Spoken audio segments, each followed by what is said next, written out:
Мен болсо баягы азыр биз жалаң гана редакционный политика жөнүндө сүйлөшүп атпайбыз. Баягы КТРда андай жанагы политический сюжет бирдеме бергенден кемчиликтер кетсе калгандарынан кичине жакшы иштер жүрүп атат.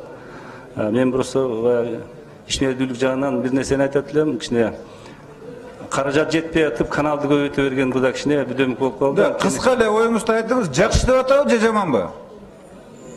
Көп анча жакшы эмес. Болду ошол эле. Финансовый стабильность да жок, анан жанагындай көбөйтпөйт. Анткени силер КТРди билгендер баратсыңар да ошол жакачы. Биз оңдойбуз деп. Мен ал жерде иштеп кеткем, ошон үчүн айтып атам. Финансовый стабильность. Барып алып директорду оңдошуңар керек, төрөганы оңдошуңар керек.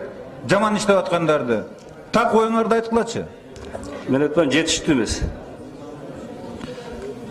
Алгылыктуу эмес. Илим Майрамбекович жана саясий жагынан аябай чоң мындай копол иштер болуп кетти. Айрыкча жана Белизгейт маселелеринде бир тарапты чагылдырып туруп алды да. Анан экинчиден бул агай айткандай кичинекей мурдагы эле бюджет менен 6 канал 5 радио ачып алды дагы кайра өзү бир жыйында чоң жыйындарда чогуу болуп жүрөбүз. Эми кайра кыйналып атышат, контентти толтура албайчы.